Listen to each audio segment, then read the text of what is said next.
de hacerle conocer todo. Así pues, cuando somos nuevos, alguien nos tiene que agarrar de las manos y nos tiene que hacer caminar por el sendero. Entonces, para eso le tenemos a la delegada, que es bastante activa, Competente, muito competente. competente también. ¿Cierto? Si son 3, son muy pocos. Son 6. De esto lo conocemos todos. ¿Algunas recomendaciones que quieran hacer antes de empezar la clase? Este falta enfocar, me imagino.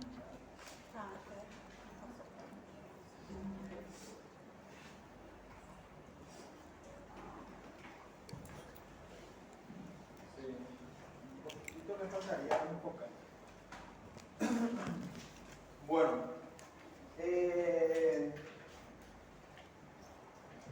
vamos a seguir la parte de nervios periféricos. ¿Sí?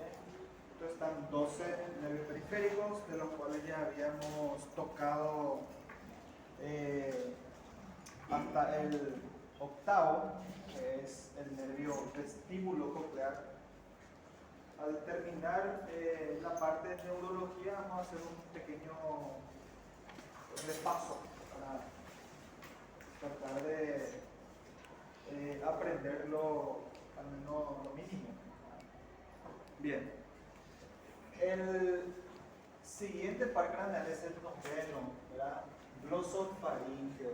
Gloso que viene de la lengua y faríngeo que viene de la faringe, ¿verdad? Se va a encargar de inervar esa parte del cuerpo, ¿verdad? A nivel de las fauces, de la boca y de la faringe. Como habíamos dicho siempre, hay que saber qué tipo de nervio es. El nervio mixto, en donde se va a encargar de la parte motora, parasimpática, secretor, y otra parte que es sensorial y sensitivo general, ¿verdad? O sea que se va a encargar una parte también de inervar la parte sensitiva.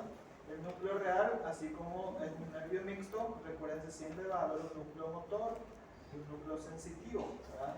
La parte motora en el bulbo y la parte sensitiva en el ganglio petroso, ¿verdad? Que se subdivide en dos ganglios de origen principal. Y el origen aparente se va a encontrar en la región o en la parte del extremo superior del surco postolivar, ¿verdad?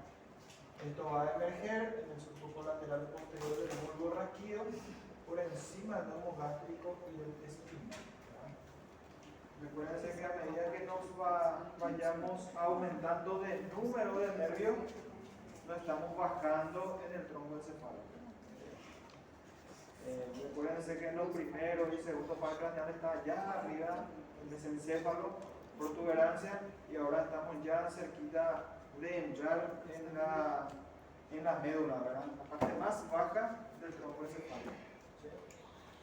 Bien, es interesante recordar hasta dónde llega este nervio, ¿verdad? Y qué función va a cumplir. Va a inervar el músculo estilofaríngeo para la deglución, constrictores de la faringe en el plexo faríngeo, también para la deglución, glándula parótida. Hay un par craneal que pasa por la glándula parótida, ¿sí? Que es ramas del nervio trigémino, pero no le llega a inervar a la glándula parótida en sí. Lo que le va a dar la funcionalidad es este par craneal, ¿verdad? El gloso faríngeo, ¿verdad? La vía a través de su ganglio óptico.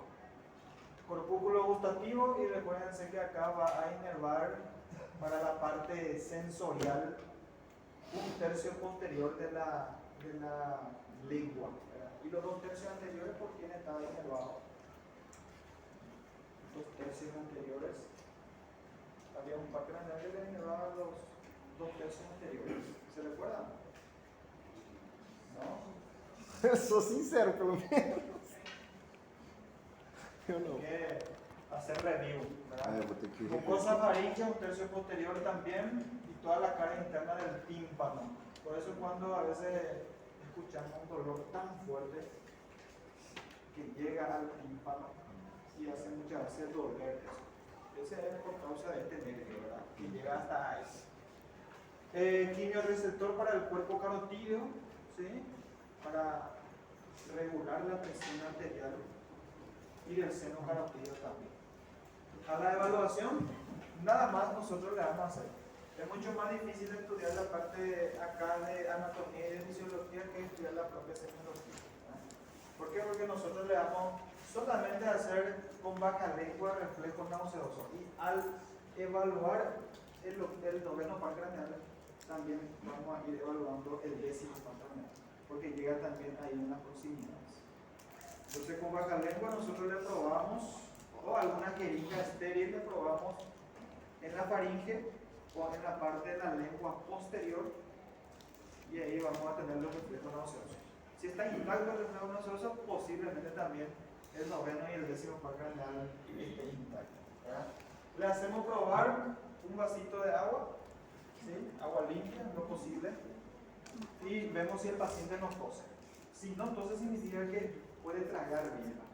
Pero si usted le dan agua y más que tragar, tose, significa que no puede tragar. O sea, el reflejo de la deglución que habíamos dicho está mal, no puede engullir el paciente. Y elevación del velo del paladar, ¿verdad? Podemos hacerle repetir la letra A, y vemos cómo se mueven las pausas, ¿verdad? Por la proyección que van a tener los músculos faríngeos. Creo que es muy fácil. Lo difícil es interpretar qué pasa cuando hay una parálisis, ¿verdad? Y todo eso es lo que puede ocurrir, ¿verdad?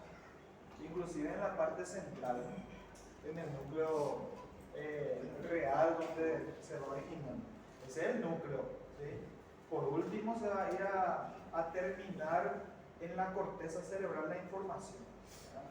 Cuando yo hago estímulo con baja lengua, la sensibilidad que va a sentir es la faringe, ¿verdad? Y después eso va a ir viajar a través de la vía, va a llegar hasta los núcleos reales, y del núcleo real va a ir a pasar a la corteza cerebral.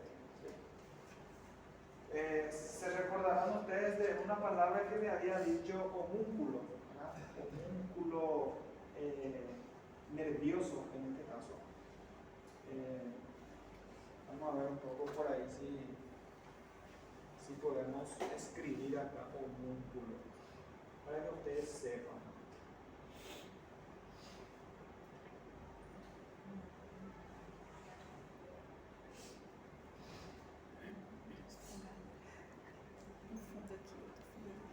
No fundo, no fundo. Eu tenho casaco, você quer? Não é frio não, é a sala suja. Ah, tem isso aqui também, eu não sei se você usa. Eu sou viciado nisso aqui. Coloquei na lista. Meio lento, né? Naridril, eu sou viciado em naridril. Uma vez tá escrito 12 horas, pra mim só dura 4.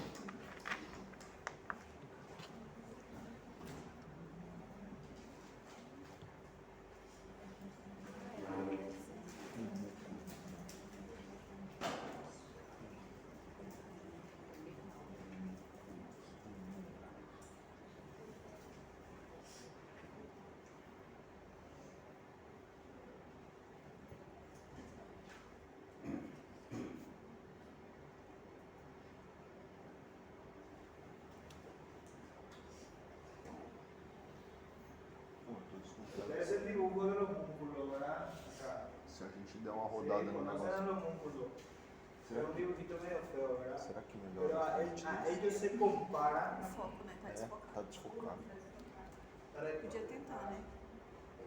Tirar. Esse aqui, ali, tá.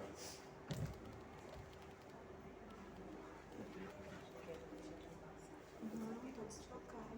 Tem mesmo jeito. se puede.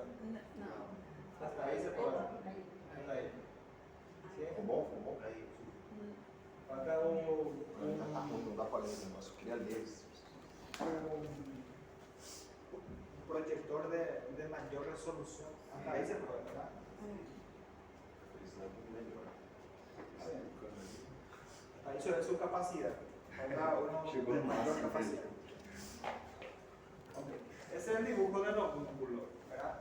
Y eso se cumple en la parte sensitiva y en la parte motora también. ¿Qué es lo que nos hace pensar eso? Y acá nos marca, ¿verdad? Hasta dónde puede llegar la parte de la corteza motora. Acá dice motora. Y acá somatosensorial, sensitiva. ¿Sí? Llega casi en la misma área, en la corteza cerebral. ¿Sí? ¿Por qué? Porque uno tiene que llegar a la parte motora y responder a la parte sensitiva. Entonces uno tiene que estar cerca del otro para que pueda hacer eso. Y eso se representa con este dibujo de los músculos. ¿Por qué se pone eso? Porque en la parte de acá más baja de esa corteza, la región más temporal, ¿verdad? Se ve que la parte motora es muy grande y está en la parte más inferior, ¿verdad? La lengua, la cara. Grande. ¿Qué quiere decir eso? Que el área donde va a llegar esta sensibilidad, esta información es grande. ¿Sí? Después va a llegar en orden una parte de la mano. Y como ven ustedes, también la mano es grande, que se ve en el dibujo. Significa que el área donde va a llegar también va a ser grande. ¿Sí? ¿Por qué? Porque necesita mayor sensibilidad motor, porque tiene que hacer epicrítica, tiene que hacer muy específico. ¿Sí? Si yo toco, tengo que reconocer qué es. Pero si yo le toco con la cabeza, no voy a saber qué objeto es. ¿Sí? ¿Ven? Entonces tiene que ser muy, muy preciso. A eso es lo que refiero.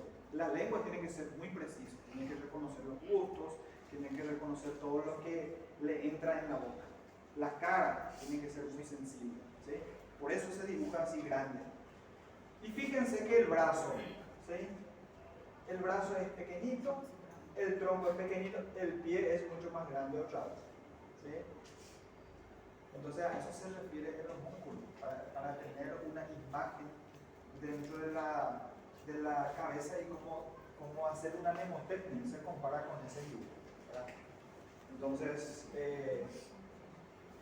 eso venimos mirando desde el punto de vista de los pares craneales, porque los pares craneales son los que van a llegar a la parte de la lengua y en la parte de las fauces, ¿verdad? Y en la parte de la cara. ¿Sí?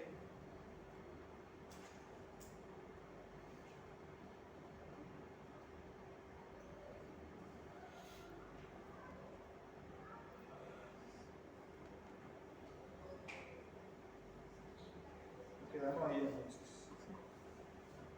Acá nos quedamos. Bien. Patología que le puede afectar a este par craneal, neuralgia del glosofaringeo. Es como si fuera neuralgia del trigémino también. ¿Sí? Tiene dolor en la parte interna y es tipo puntada intenso y llega así en llamaradas, o sea, en ocasiones, no continuo. Hay un signo que se llama signo de la cortina de Vernet, ¿verdad? Es cuando ustedes le abren la boca a los pacientes y estimulan con baja lengua y un lado se sube porque se contraen los músculos y el otro lado queda medio péndulo, ¿verdad? Medio vibrando. ¿Por qué? Porque no responde al estímulo. Eso se llama signo de la cortina. Es como si fuera la cortina de la ventana. Estirar y se queda a un lado. O outro lado não mexe. ¿Sí? Estirar y se queda a un lado la cortina. Entonces sube a un lado y el otro lado queda medio caído. Eso se llama signo de la cortina de la ventana. Esto funciona también con el décimo par craneal, ¿sí? El nervio vago, porque llega también a inervar con el glosofaringeo. Falta de percepción del sabor amargo. Recuérdense que la parte de la lengua hacia la punta se prueban los salados y dulce. ¿Sí? Dulce y salado con la puntita uno ya sabe. Pero el amargo uno lo puede probar por la punta de la lengua. solamente al final de la deglución siente el sabor amargo. ¿Sí? Eso es por este motivo, porque esto recepta la información del sabor amargo. ¿Verdad? Hipogeusia es por ese mecanismo de la percepción de sabores, sequedad de la boca por la inervación de las glándulas salivales, ¿sí? Y disminución del reflejo nauseoso en el caso de que haya ese trastorno de la sensibilidad. Y acá tenemos, este se ve mejor acá en la computadora, ¿verdad? Ahí nomás no se ve bien. Acá viene del tronco encefálico, recuerden hacer sus núcleos reales, y de ahí se va a proyectar hasta la corteza cerebral, ¿verdad? Pero ahí están los núcleos reales, que de ahí parten y vienen a inervar la base de la lengua y las glándulas generalmente acá parotidas, a través de su ganglio óptico, para que pueda hacer la función. ¿Sí? Profe, Sí, señor. no caso de la saquina, ¿puede indicar también la cuestión de deshidratación o simple? ¿Cómo da tu nombre? Duerme.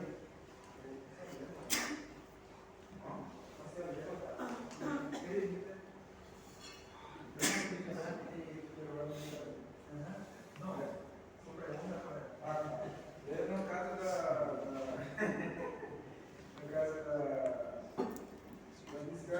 sequidade na boca, pode ser, além de parece uma situação de deshidratação.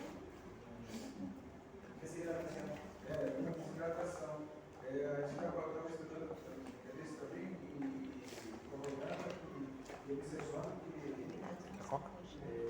no caso quando tem um mieloblastoma, pode fazer É bom namorar um pouco. Estado doente, e pode fazer também essa questão. Às vezes a gente faz o tratamento de condensamento da zona, usa monitor, e às vezes quando o paciente está muito próximo, vai fazer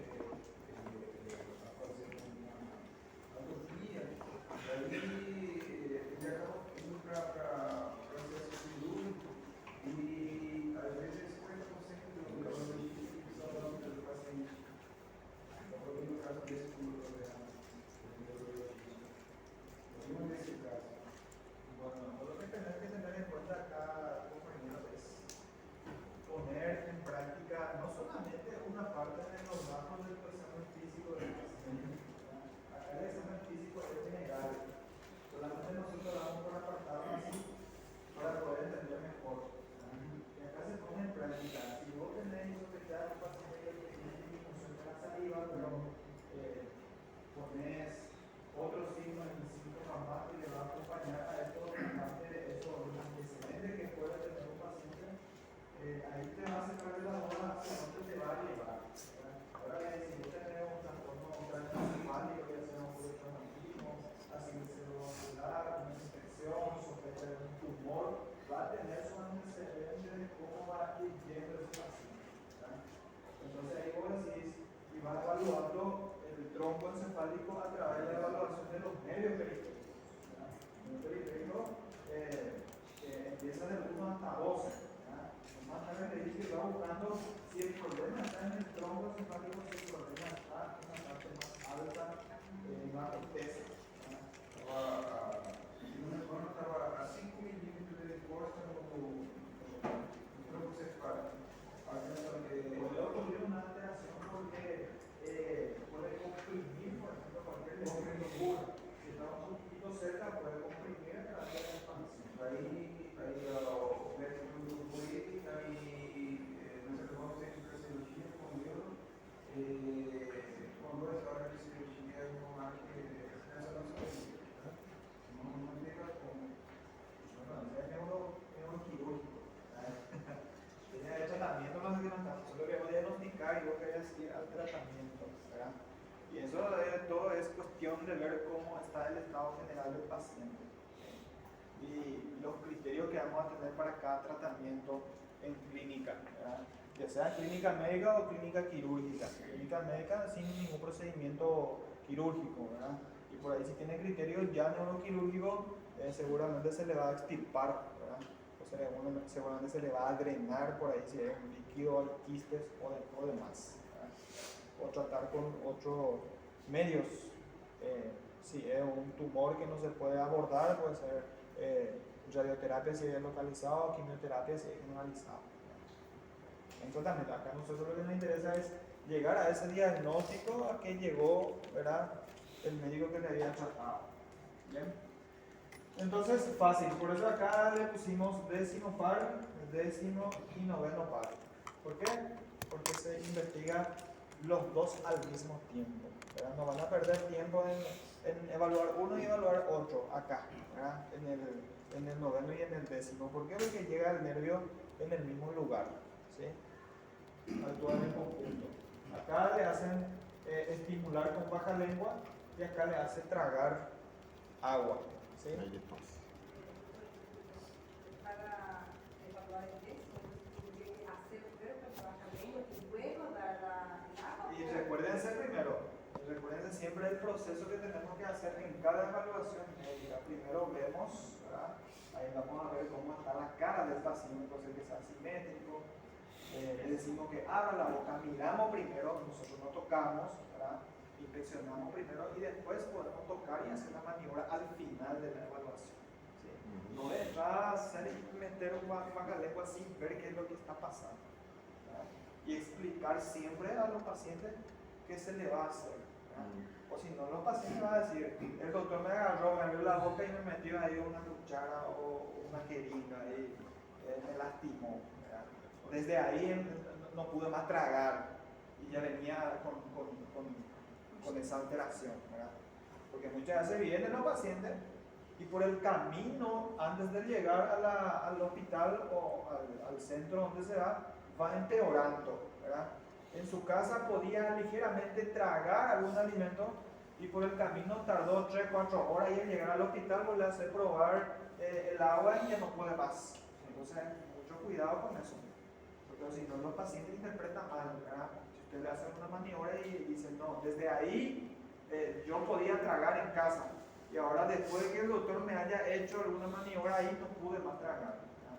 Entonces, lo primero hay que hacer primero lo ideal, todo lo que el paciente pueda y después nosotros le hacemos la maniobra, ¿verdad? Al final se hace la maniobra, al final eso podemos hacer. Pero quiero saber eso, porque primeramente voy a hacer con baja lengua y luego voy a dar el agua. No es que voy a evaluar solamente el décimo, voy a dar el agua porque me No, dicen que primero tenés que probar. Si vos estimulás y tenés una parálisis, seguramente no le va a dar agua. ¿Por qué? Porque estás seguro que se va a ir a los pulmones. Vamos a aspirar eso. Ya es imposible. Ahora bien, si vos le haces con la lengua y se mueve parcialmente y vos decís, puede tragar, voy a probar. Trae sin ningún problema. Pero si vos encontrás y está paralizado, no le vas a dar agua. Deixa o pulmão Hay que cuidar eso. pneumonia.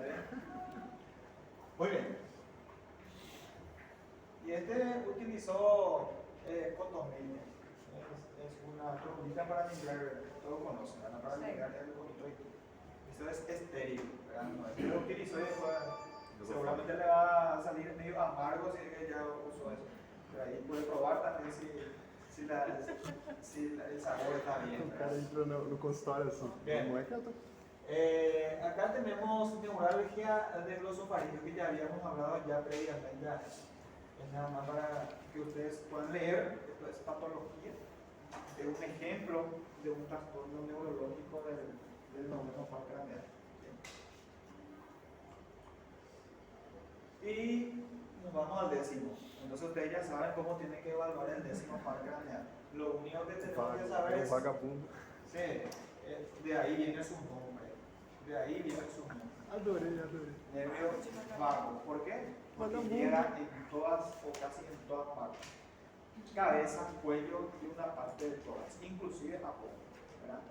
El nervio vago que se extiende por casi todos los órganos en la parte de la cabeza, cuello, tórax y abdomen, ¿verdad?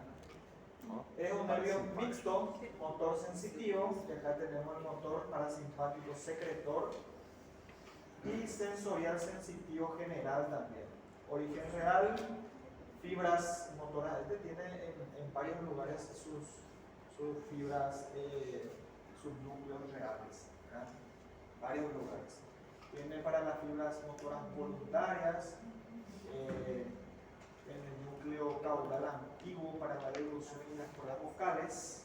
Si las cuerdas vocales están paralizadas, entonces ya tenemos ya el laringio recurrente, que es una rama del medio vago. Laringio recurrente. Fibras aferentes secretomotoras parasimpáticas, viscerales involuntarias nacen del núcleo dorsal del vago. Fibras sensoriales van al núcleo gustatorio del bulbo.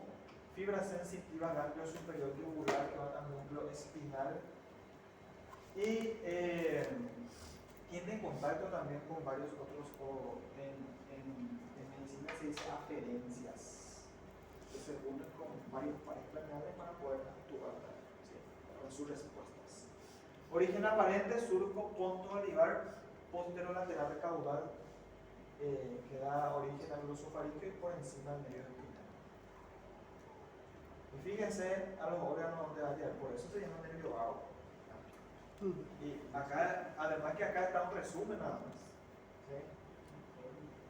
Llegan muchos más órganos, un resumen nada más. Entonces ahí nosotros tenemos la anatomía y la fisiología, ¿verdad?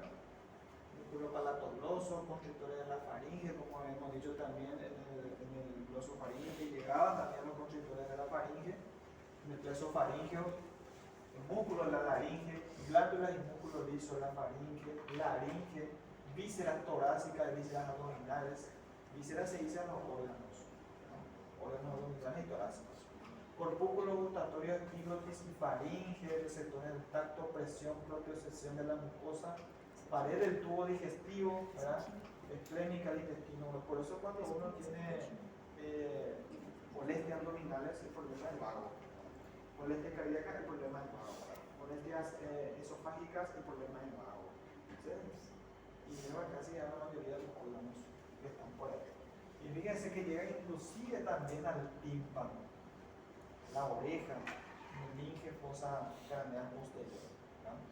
Y lo que dijimos, reflejo nauseoso, deglución y elevación del paladar. ¿Sí? La misma cosa que le hicimos también con el noveno bar, ¿sí? Glosofaringeo. Acá, aparte de eso, aparte de que nuestro paciente va a tener parálisis o signo de la cortina de Werner, ¿se recuerda? Va a tener una voz bitonal si el problema se va hacia las cuerdas vocales. Puede tener estridor laringio por paresia o parálisis de las cuerdas vocales. ¿Sí? ¿Okay? Ausencia de reflejo nauseoso y reflujo nasal. Es muy característico. Si ustedes no le quieren hacer tragar a su paciente o tienen miedo de hacerle tragar agua a su paciente, le dicen que ponga agua en la boca y que se ponga un poquitito inclinada hacia abajo. Si está paralizado hacia arriba, va a salir por la nariz el agua, que normalmente no debería de ocurrir eso. ¿Sí? Ustedes pueden probar, ponen agua en la boca y se ponen así. Y va a atajar ahí la parte superior del paladar blando, ¿sí? Si está intacto. El paciente con parálisis de la faringe y del paladar blando generalmente sale por la nariz. Es muy característico.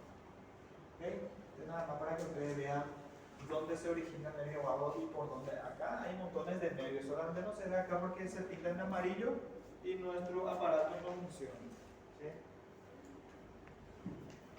Entonces son toditos nervios vagos. Nunca comprar un tucano. Sí. Muito bom. Cómo se distribuye, ¿verdad? Los órganos en donde llegan. ¿Sí? Y es lo que dijimos. Yo le estimulo, uno se contrae y el otro se queda. Signo de la cortina de Werner. ¿Sí? Lo normal debería ser así. Se contrae y va hacia arriba, a través de los músculos constrictores del paladar. O hacerle repetir la letra A. ¿verdad? A y tiene que elevarse. ¿Sí? Tiene que trabajar. Podemos ver también la úvula desviada en el caso de que haya parálisis. ¿verdad? Muy bien. Y esta es una enfermedad que ustedes pueden encontrar, la parálisis de las cuerdas vocales por parálisis del nervio vago. El vago llega a través de su laringio recurrente, derecho e izquierdo, son distintos. Todas estas exploraciones se hacen de forma simétrica, ¿sí? Porque uno es independiente del otro lado. Entonces tiene que siempre, si uno estimula el paladar de un lado, tiene que estimular otro lado también. ¿Cómo tiene que mirar? Y estos son las cuerdas vocales. A glote. ¿Sí? Cuerdas vocales. Y tiene un órgano que les sostiene en conjunto. Está inervado por el nervio vago. ¿Sí? Y ustedes van a ver mucho lo que se van a dedicar a hacer clínica o cirugía y demás. Se van a hacer oftalmología, eso seguramente no le van a ver eso con cirugía. ¿Por qué? Porque eso se ve en la intubación de los pacientes. Lo que van a hacer anestesiología, por ejemplo, van a hacer todos los días como 10, 15 pacientes, van a tener que intubar por día. Esa es su vida diaria. Después tenemos un décimo par craneal accesorio espinal. ¿Verdad? Accesorio espinal. Y esto es cuando se estresan, se empiezan a contraer y duele todo. ¿Verdad? Que llega a través hacia los músculos trapecios, ¿verdad? Principalmente, dorsales. Es un nervio 100% motor. Si yo pincho en esa región, si algo siento, no va a estar dado por el nervio espinal, ¿sí? O accesorio. Este es 100% motor para la contractura, ¿verdad? Se contrae. Origen real, cuerno anterior de la sustancia gris medular, como les había dicho. Estamos ya alcanzando la médula. Segmentos medulares C1 al C5. De ahí va a subir a hacer contacto en la parte del tronco, por eso se estudia como pares craneales también. ¿Sí? De ahí va a subir a hacer contacto en el núcleo vulvar y también va a tener su núcleo medular. Y el origen aparente de las raíces vulvares emergentes del surco colateral posterior del bulbo rastrillo por debajo del neumo gástrico y vamos bajando más. En tanto que las raíces medulares lo hacen en el surco colateral posterior de la médula. Órgano que inerva trapecio y esternocleidomastoideo. ¿Sí? El músculo esternocleidomastoideo es este que se ve. Donde nosotros damos Sí. Sí, no, pero ahí ese sería el músculo platícico. El músculo esternocleidomastoideo es para movimientos laterales y para los movimientos de arriba y hacia abajo. ¿Sí? Para eso. Entonces ustedes ya saben la exploración que le van a hacer a los pacientes que tienen trastornos y sospechan que hay una parálisis porque es motor. Si sufre alguna alteración, puede ser hipertonía o hipotonía. Hipertonía o hipotonía, esas son las dos cosas que puede sufrir, ¿verdad? O parálisis total.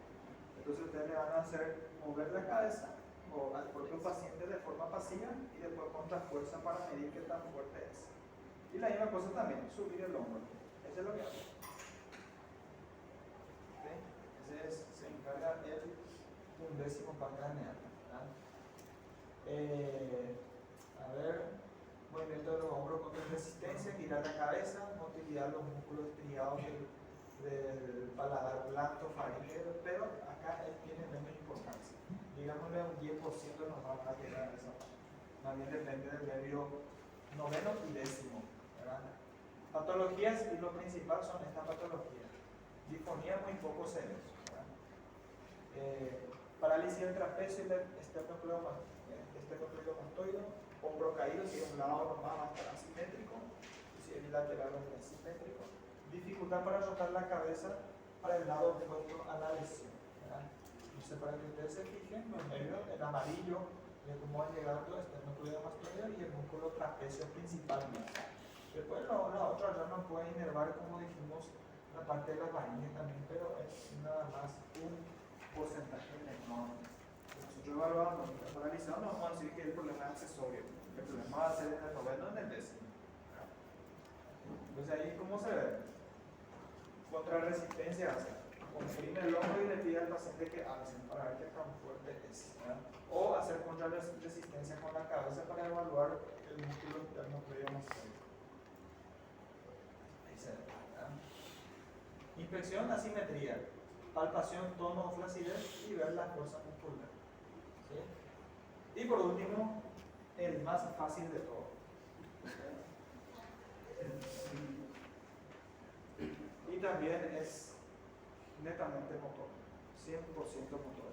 El músculo del nervio hipogloso, el duodécimo parcraniano, par 12. Fíjense que este nervio le llega a la lengua, pero no le da la parte sensitiva. La parte sensitiva ya le había dado ya el glosofaringeo y el nervio, ¿qué más? Facial. ¿Sí? Eso ya le da ya la parte sensitiva sensorial a la lengua, que es especial para los sabores. Y este le llega, pero nada más para los músculos. ¿Sí? ¿Cuántos músculos tenemos en la lengua? Porque es lo que es muy hábil, porque es lo que se mueve y inconscientemente uno mastica y mete al alimento y le llevan hacia atrás. También va a depender de eso la deglución, ¿verdad? Que le ayude la lengua para empujar hacia atrás. Le acomoda a los alimentos. ¿Por qué? Porque los alimentos, cuando uno tritura, se aparta del diente. Entonces la lengua le empuja y va. Eso es lo que hace, ¿verdad? Y en ningún momento mordemos la lengua si es que no estamos muy hambrientos, ¿verdad? Si estamos muy hambrientos, capaz que mordamos y comamos también la lengua por ahí. Entonces es muy hábil. ¿Cuántos músculos tiene la lengua? Anatomía. ¿Cuántos? ¿Cuántos? No sé. Más de 10 músculos tenemos, te van a investigar. Eso voy a poner ahí en la primera parte del examen para que. Não, para a próxima aula eu já sei. Así que anoten. Número de músculos de la lengua. Não, para a próxima aula eu já vou saber disso aí. Más de 10, pero menos de 20.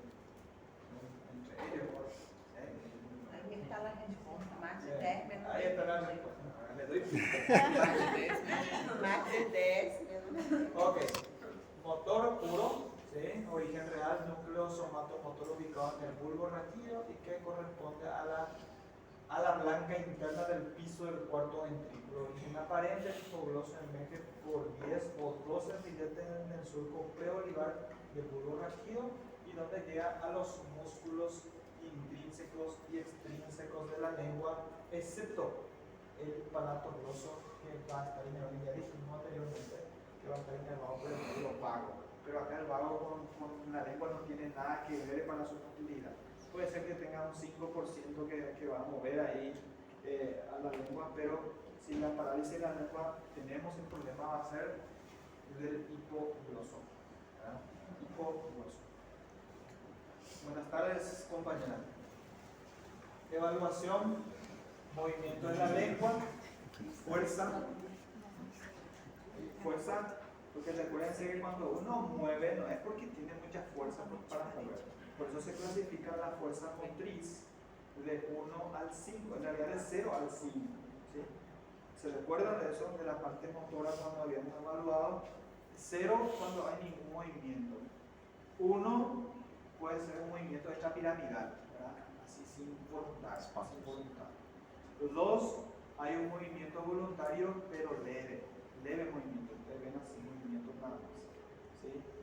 Después nos vamos al 3, generalmente en el 3 puede mover y no puede vencer a la gravedad. 4 puede vencer a la gravedad pero no a la contrarresistencia. ¿Sí? Gravedad es esto, yo venzo gravedad y contrarresistencia es esto. ¿Sí? Y si yo muevo la contrarresistencia está intacto. 5 de 5. ¿Sí? Ok. Evaluación que ya dijimos, patología, isquemia, disartria o parálisis de los músculos de la lengua. Muchas veces tenemos alguna patología que afecta el tronco encefálico y produce parálisis de la lengua nada más. El paciente no puede hablar, está lúcido, consciente, se moviliza. La isquemia o el tumor o la hemorragia o lo que sea está en un punto muy focal en donde solo afecta la parálisis de la lengua. No puede realizar. Para que tengan en cuenta. Y este es los nervios por donde van a recoger la información, o sea, por donde van a llegar la información motor. Y fíjense dónde está su núcleo real y hasta dónde llega. Y si ustedes comparan eso con el homúnculo y van a ver que ahí estaba la lengua, ¿verdad? Esa región, en la corteza cerebral. Bien. A la exploración, muchas veces con eso basta y sobra. Abrir la boca, sacar la lengua. ¿Sí? ¿Qué lado, si el paciente aparece una asimetría y se desvía ese lado de la lengua, ¿qué dicen ustedes que el lado está paralizado? ¿De lado? No lado esquerdo está paralisado. Generalmente, si ustedes le dicen al paciente que saque la lengua, ¿qué es lo que tiene que hacer el músculo?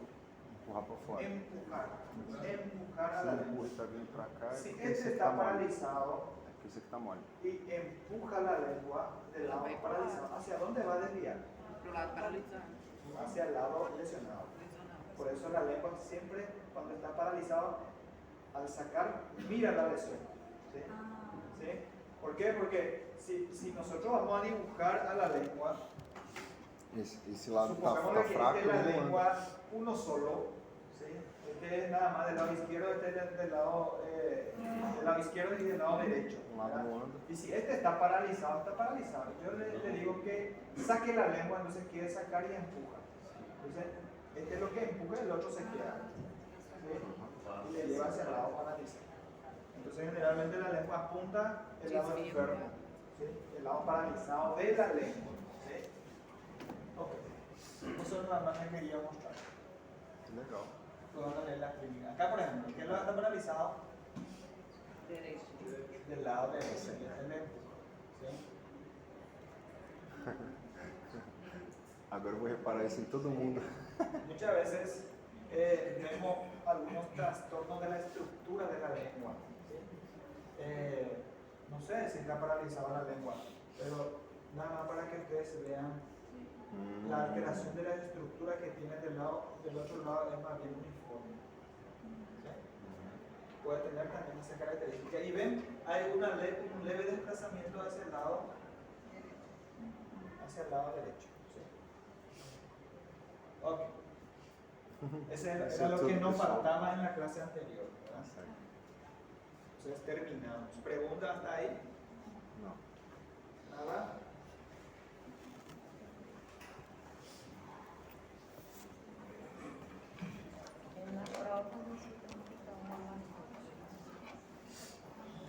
Por enquanto é tudo, pessoal. Estava escrito. Por enquanto é tudo, pessoal. Al En final de este la caso, si hay ese tipo de lesión, el paciente va a hablar bien. No. Vai ter uma Ahí es la principal diferença da dicção. sospecha que van a tener los pacientes o familiares, ¿verdad? Desde ayer empecé a tener como la lengua pesada, ¿verdad?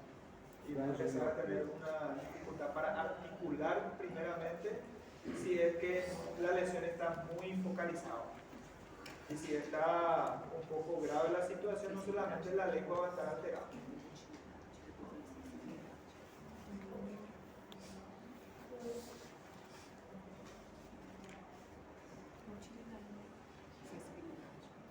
Hablamos mucho de la sensibilidad, ¿verdad?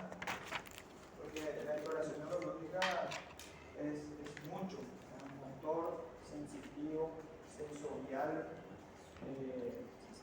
de ahí vamos a estudiar también coordinación, ¿verdad? Y por otro lado, los nervios. Los nervios hacen mucho trabajo y generalmente nos ayuda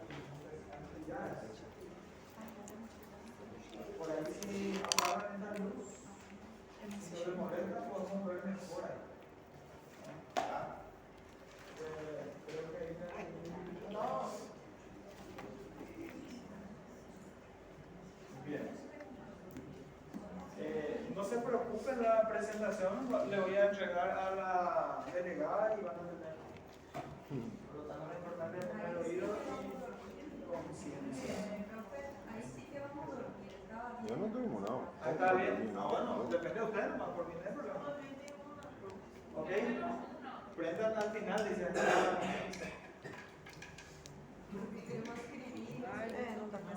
Mas na frente, né?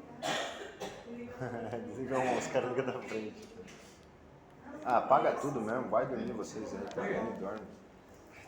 La sensibilidad tiene funciones. Hay que dormir. ponerle funciones, ¿verdad? Que le permite al organismo conocer modificaciones del medio donde está a través de la percepción sensorial, ya sea sensibilidad táctil, sensibilidad auditiva, sensibilidad visual, todo lo que quieran, ¿verdad? Eso se llama sensibilidad. Solamente que la sensibilidad después se vuelve a clasificar otra vez, si son sensibilidad general, sensibilidad especial, ¿verdad? Conocer su propia actividad, lo que hacen. Protegerse de los factores nocivos, defensa, y principalmente ahí tenemos el alto dolor, ¿verdad? La sensibilidad dolorosa. Vamos a ir estudiándole más. Tipos de sensibilidad. Hay sensibilidad no consciente y consciente, ¿verdad? Las conscientes son sensaciones. Sensibilidad general y sensibilidad especial, ¿verdad? General, especial o sensorial. Sensibilidad consciente puede ser superficial, profunda, superficial y profunda combinado, visceral y las especiales que ya habíamos estudiado cuando abordamos pares craneales. ¿Sí? Esas son las clasificaciones principales. Qué lástima que no se ve bien. Pero le voy a ir diciendo algunas cosas importantes, ¿verdad? Para la anatomía y fisiología, en los libros generalmente ponen anatomía y fisiología porque es un resumen de los dos. Si vamos a estudiar por apartado, un capítulo completo y al otro lado un capítulo completo, ¿verdad? Y acá hacemos nosotros un resumen. ¿Sí? Tienen vías de transmisión. Nosotros cuando hablamos de la parte motora empieza de arriba y viene para abajo. Es eferente. Sale y se proyecta hacia la periferia. Tiene su núcleo arriba y se proyecta hacia abajo. ¿Sí? Esa es la parte motora.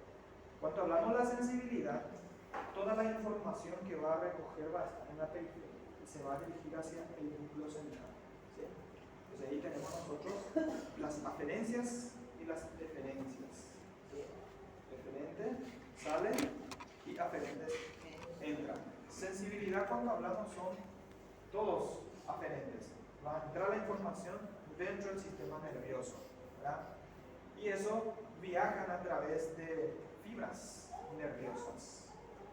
Y ahí se lo vuelven a clasificar. Y principalmente son estas vías lo que van a llevar, ¿verdad? Las fibras del sistema anterolaterales y las vías del sistema lemniscal. En algunos materiales lo llaman lemniscal y extralemniscal, ¿sí? Porque la información que van a llevar son diferentes. ¿Sí? Vamos a ir estudiándole más. Es importante que ustedes sepan esta neuroanatomía y fisiología para que puedan interpretar qué es lo que ocurre cuando uno tiene trastorno de la sensibilidad. O para decir, pero ¿por qué este lado siente y el otro lado no siente? ¿Sí? O ¿por qué decís que solamente esta parte no siente y vos decís que el problema está en la parte central o en la parte medular? Y el problema es acá, no medular, va a decir, ¿verdad? Entonces, para interpretar eso, debemos de saber esa fibra de dónde proviene y por dónde viaja. Y en la parte de sensibilidad se utiliza mucho la lemniscal y la extralemniscal, ¿verdad? Pero lo que sí se sabe es que todas las vías, independientemente de por dónde viaja la sensibilidad, va a llegar a la corteza parietal. Por eso ya dijimos nosotros en un principio, hay un músculo motor, un músculo sensitivo. También a mí el mismo dibujo es, ¿verdad? Y de ahí van a ustedes ver que en el libro explica, más externo es facial, la parte intermedia del tronco y la parte más interna es para miembros. ¿Sí? Así explica en el libro. Bueno. Y este es uno de los ejemplos de la vía. La diferencia principal de estas dos vías que tenemos acá es la fibra de la raíz lemniscal. Voy a leer nada más solamente este párrafo para hacer diferencia con el otro, porque el otro va a ser lo opuesto nada más. ¿Sí? Hace sinacia a nivel de la médula oblongada en el bulbo raquídeo, en los núcleos grácil y cuneiforme. Luego cruzan la línea media, ascienden y forman el lemnisco medial o cinta raíz media hasta el núcleo ventral posterolateral del tálamo. Recuérdense, todo pasan por el tálamo. El tálamo va a ser el regulador ahí, donde hace nuevas sinapsis. De ahí proyectan tálamo corticales para la corteza parietal específica, o sea, específicamente en la circunvolución parietal ascendente. Y ahí va a llegar la información propioceptiva y cutánea epicrítica. Propioceptiva es el reconocimiento del sí mismo, ¿sí? Dónde está parado, esa es la propiocepción, que se reconoce a sí mismo. Brazo, mano, cara. Esa es la propiocepción. Si yo me pongo el dedo y ustedes me movilizan hacia arriba, y yo te voy a decir que estoy apuntando hacia arriba. Si ustedes me movilizan hacia abajo, estoy apuntando hacia abajo. Esa es la propiocepción, reconocer, ¿sí? Dónde está el segmento del cuerpo. Y la epicrítica, la táctil o la cutánea epicrítica, es lo que hace diferenciar de las cosas mínimas que uno pueda apreciar o tocar. ¿Sí? ¿Sí? Yo puedo cerrar el ojo y vos me pasas algo pasando. Y yo sé que es un bolígrafo. ¿Sí? Y me pasa otra cosa y yo reconozco que es un tablet. ¿Verdad? Esa es la epicrítica, yo conozco. ¿Sí? Y esa información es lo que viaja por acá, por la cinta lemniscal. ¿Sí? Y la extralemniscal va a viajar otro tipo de información. ¿Verdad? Generalmente viajan por acá la sensibilidad profunda y el táctil protopático o grueso. Solamente yo reconozco que estoy tocando un objeto. Me va a decir, este es madera. ¿Sí? Y la epicrítica me va a decir, este es una madera, pero es una silla. Reconoce. El otro es más grueso y el otro es más fino. Madeira, mas é uma cadeira. ¿Sí? Okay. Entonces, si ustedes se fijan acá, esta es la vía lemniscal, en donde acá tiene sus receptores, mecanorreceptores, propios receptores, ¿ya? Y eso va a ir viajando, entra en un núcleo. ¿Se recuerdan de la cadena simpática que se encontraba ahí a los lados de las vértebras? ¿Sí? Y este es el ganglio, ¿sí? De la sensibilidad. Y por el otro va a venir el motor que le va a acompañar, va a salir del otro lado. Por acá va a venir el motor y por este va a entrar la sensitiva. Motor anterior, sensitiva posterior. ¿Sí? Que recebe a informação. Después esta vía va a ir pasando y forma acá lo que habíamos nosotros dicho, una fibra ascendente, hace sinacia a nivel del bulbo o la médula oblongada, ese bulbo raquídeo, hacia el otro lado y llega al hipotálamo donde hace sinacia y al final llega a la corteza sensitiva. ¿Sí? Es por ello que cuando acá yo tengo una lesión, la parte sensitiva alterada voy a encontrar en la parte opuesta, ¿sí? Porque hace un entrecruzamiento. ¿Sí? Ahora bien, si yo tengo una sección medular, va a ser del mismo lado, ¿sí? Para diferenciarlo más. Y si fuera el otro, la extralemniscal, eso entra acá en el ganglio y directamente pasa a nivel de donde ingresa.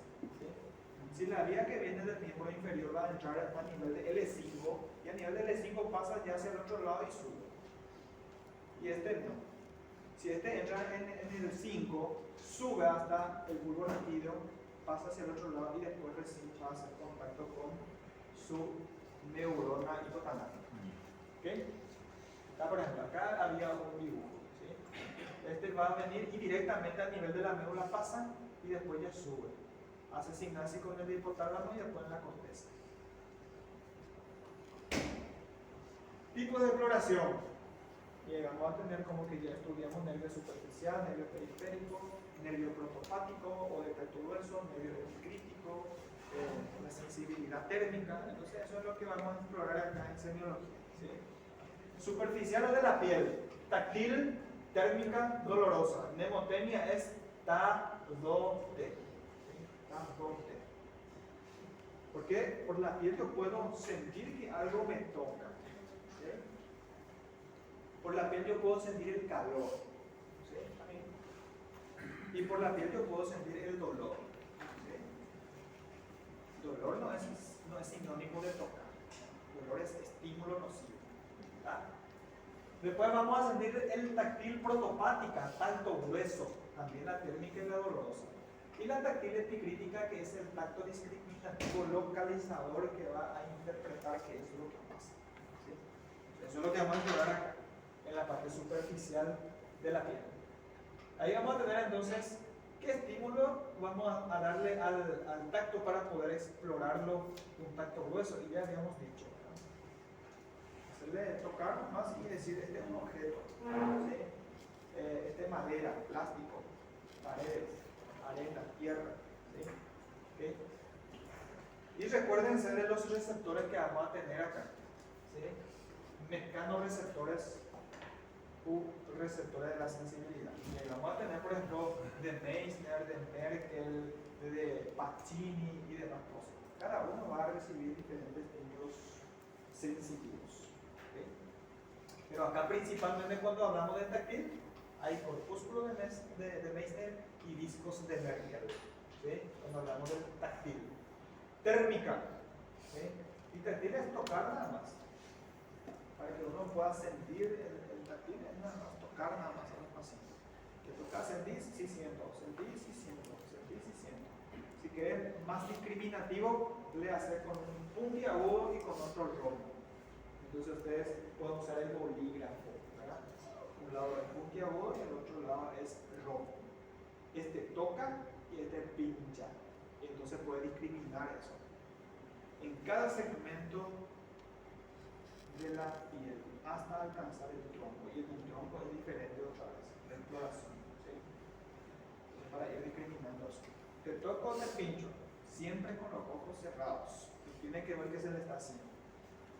En la térmica, nada más estímulo de frío y calor. Los receptores para frío de Krauss, corpúsculo de Krauss, y para calor el corpúsculo de Ruffini, ¿verdad? Para interpretar. Acá es sencillo también la exploración. Ustedes tienen nada más así un vasito pequeñito con agua fría, el otro con agua tibia o ligeramente caliente para no lesionar la piel. Entonces con los ojos cerrados le hace tocar, es frío o caliente, y va discriminando y va interpretando eso. ¿Sí? O sea, en la práctica se hace. Puede hacer en la cara, puede ser siempre, tiene que ser simétrico, ¿sí? Puede hacer diferente en las manos, piernas, en el dorso. La dolorosa, estímulo no existe específico porque son terminaciones libres lo que van a sentir el dolor. ¿Sí? Son terminaciones libres. Cuanto más distales, más terminaciones libres, más ramificaciones de los nervios hay. Cuanto más distales, más pequeñito le llegan a las fibras nerviosas. ¿Sí? Sin embargo, en la parte más proximal del tronco la sensibilidad es menos. Por ejemplo, ustedes me pueden estimular con un bolígrafo en la parte del dorso, voy a sentir menos que en la parte de la mano, con la misma intensidad del estímulo. ¿Sí? Esa es la explicación, que cuanto más ramificados estén los nervios, más terminaciones libres. y más sensibilidad. Por eso en los pies y en las manos, muy sensible. Punta de nariz, muy sensible. Punta de la oreja, muy sensible. ¿Sí? Ok, sí. En teoría, si es que se pierde sensibilidad en alguna parte de las extremidades o donde sea, eso no significa que esa parte va a estar condenada a la muerte, ¿cierto? Porque escuché un caso de una señora que tuvo una lesión medular y se curó, y ahora dice que ella, uno de sus dedos del pie no está inervado. Ella no tiene sensibilidad en este dedo y le dijeron que va a tener que amputar el dedo. Y me quedé así medio que, ¿por qué le van a amputar si solo porque no tiene sensibilidad? Eu acho que ela pode se machucar e às vezes não sentir.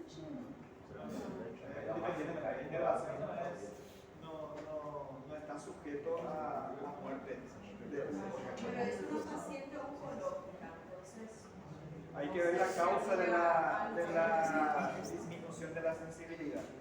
Porque no está claro que una lesión medular cause solamente de un dedo del pie que esté sin sensibilidad. ¿Sí? Ahora bien, si la causa de la alteración de la sensibilidad es una isquemia, ahí por ahora motivo en algún momento se tienen que amputar. Si es la causa. Bueno, por eso le digo siempre, usted como médico expliquen a su paciente por qué tiene tal patología. ¿Sí? Porque es muy fácil. Llega un paciente conmigo, pie diabético, podrido, una pierna, yo le digo, te vas a amputar. Es igual que yo le diga, señora, tiene diabetes mal controlada, puede producir neuropatía, neuropatía, y uno de los casos es lo que estás teniendo ahora. Lo que vos tenés, los vasos que llegan a los pies ya no funcionan más. Y la única solución que tenemos es retirar ese tejido que no tiene más vida. Ahora, si le doy un consentimiento al primer paciente, ¿me va a firmar? No. Le doy un consentimiento al segundo paciente, ¿me va a firmar? Sepan llegar a los pacientes. ¿Sí? Eso es lo que le diferencia a un médico. Y para que uno conozca eso, tiene que conocer toda la patología. ¿Verdad?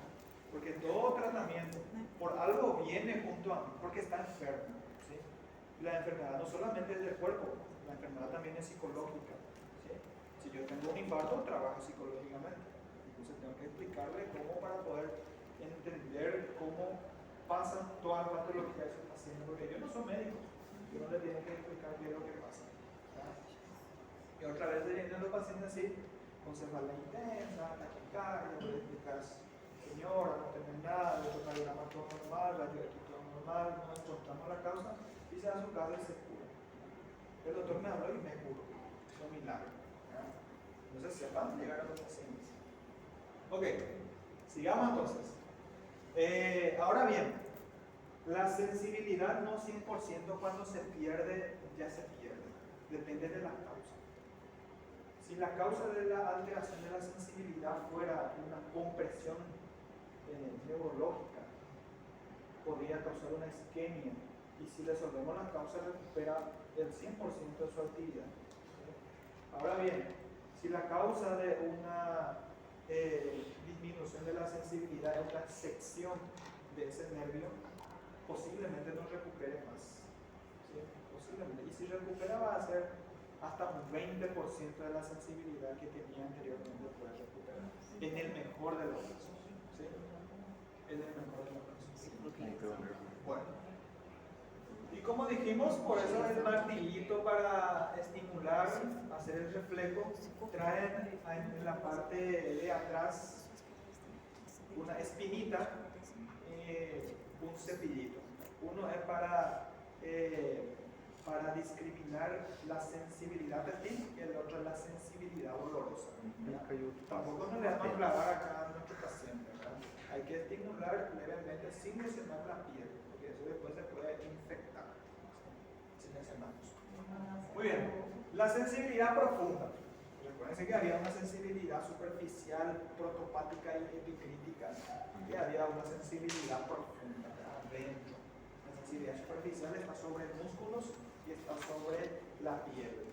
Y la sensibilidad profunda generalmente está sobre órganos o está sobre huesos.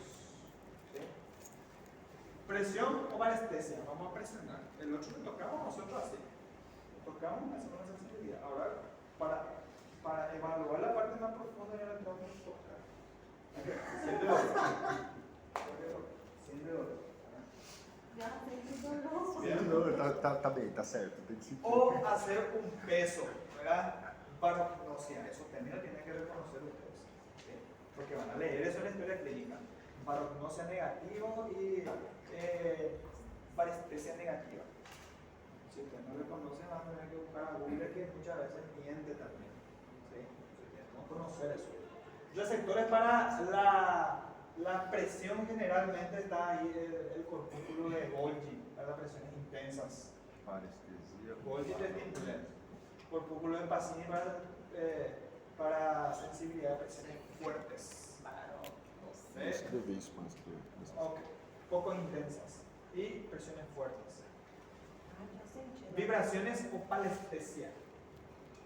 ¿Cómo vamos a evaluar la sensibilidad profunda para la presión? Presionando. Ahora presionamos el dedo, el brazo, el cuello, donde quiera uno evaluar la sensibilidad profunda, ¿verdad? El peso, es muy sencillo el peso hacerle pesar. Con los ojos cerrados, los pacientes, ustedes le ponen 2 pesos en cada lado. ¿Sí? Primero, ustedes van a decir, ¿cuánto crees que pesa lo que te pongo en tu mano? No me va a decir 5 kilogramos. ¿Sí? ¿Por qué? Porque esto capaz no puede pasar de 500 gramos. Me puede decir 800 gramos, así, aproximado. Me puede decir 300 gramos, pero no me puede decir 5 kilogramos me está poniendo. Significa que le está pesando mucho. ¿Sí? Puede ser que tenga una disminución de la fuerza. Porque no va a ser igual, por ejemplo, yo alzar un peso de 100 kilogramos y que él alza un 100 kilogramos. A mí me va a pesar eso, yo voy a sudar. Y a él seguramente ni va a sudar y va a hacer. Depende eso de la fuerza que tenga. Entonces, cuanto más débil es el músculo, más le va a pesar. ¿Sí? Más cansancio va a tener. Eso depende. Y el otro es discriminar. Le pones en las 2 manos el mismo peso. Y decir cuál es más pesado. Y vas a decir, los dos son iguales, el otro es más pesado o el otro es más pesado. Dependiendo. Puedes discriminar ese peso, ¿verdad? Y a eso se denomina barognosia. ¿Sí? Esos receptores. Después las vibraciones o palestesia, vibración de los huesos periósteos, o utilizamos acá el material diapasón. Vamos a tener que ir familiarizándonos con el diapasón. Uno activa el diapasón y le pone sobre el hueso y le pregunta si siente algo. No le pregunten si siente vibración. ¿Sí? Porque si siente vibración, al menos que sienta nada más va a decir que sí. Una cosa es que sienta que se le toca con la presión que va a sentir acá, ¿sí? Y el otro que haga la vibración. Son 2 cosas distintas. ¿Sí? Entonces, si es que siente vibrando, quiere decir que está normal estos receptores. Y eso también se puede hacer segmentales. Acá, por ejemplo, ¿qué le podemos hacer? ¿Qué es el diapasón? Diapasón es un instrumento que se utiliza para la evaluación de la audición, pero también va a servir acá porque vibra el material que usamos. En la clase anterior les mostré eso en la presentación. Ese es el diapasón. ¿Sí? Vamos a ver si tenemos todos esos materiales acá en nuestro laboratorio de simulación. Porque esas prácticas, por ejemplo, sí necesitan de simulación. No se practica con los pacientes. Hoy en día la simulación va a ir entrando mucho más fuerte en la exploración semiológica y clínica. Inclusive hay alguna simulación de alta calidad en donde puede simular inclusive una terapia intensiva, teniendo todos los aparatos. Bem legal, bem legal. parestesia. Sí, depende mucho. Si presiona Pressão. o si le busca la sensibilidad epicrítica, muchas cosas se puede evaluar ahí. Con tan solo tocar el dedo y movilizar hacia arriba, hacia abajo y preguntar hacia dónde está el órgano Apontando explorado. para Sí. para baixo, para cima. Bueno. Puede ser combinadas como la esterognosia, ¿verdad? De sensibilidad, o la grafestesia en la piel. ¿Sí? Entonces, si uno quiere explorar la grafestesia, sencillamente si es un paciente que no lee, que no escribe, le dibujan por la espalda, o le dibujan por la mano, o le dibujan por el lugar donde quiere explorar. Con los ojos cerrados. Entonces le ponéis qué dibujo estoy haciendo, círculo. ¿Sí? O le dibujan así 1, 2, 3. ¿Cuántas rayas te hice? Pueden. 1, sienten. 2, ¿dónde sienten? 3, ¿qué sienten? ¿Sí? Entonces puede explorar varios tipos de sensibilidad. Y después la sensibilidad visceral, que también es profunda, ¿verdad? Es de tipo doloroso, la compresión de cierto órgano produce dolor, testículo, seno, tráquea, despierta dolor. Es muy importante porque cuando uno sufre, por ejemplo, una sección medular y hace una presión testicular, no siente, significa que la médula está fallando. ¿Sí? Interesante. O en otro órgano. La sensibilidad de la vejiga se manifiesta por sensación de represión, necesidad miccional al llenar las 150 cc de líquido.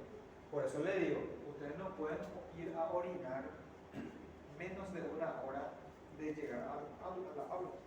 ¿Por qué? Porque antes tienen que orinar y pueden aguantar una hora para juntar 150 cc y recién tener sensación para orinar. De 1000 pacientes solamente puede ocurrir entre 10 personas que tienen sensibilidad al orinar con 100 cc de orina en alquimia. Entonces bola eso de que entra y después de 20 minutos ya quiere salir a orinar. E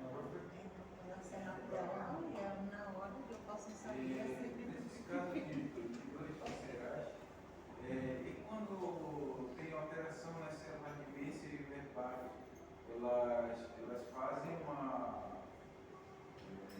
por exemplo, ele teve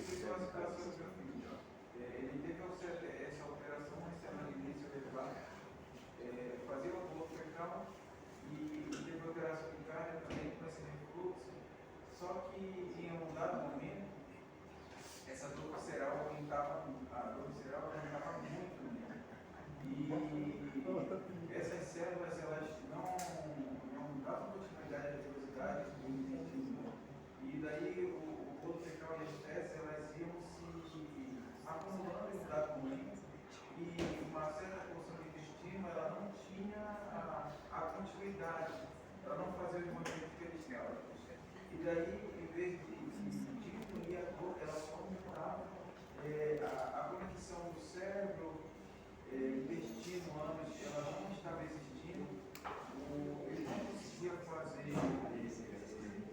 eliminar as fezes, e também ele teve uma certa alteração na camada de mielina, e quando o cérebro comandava fazia o estímulo para chegar no intestino, que essas células funcionassem, fazendo o movimento que eles estavam, e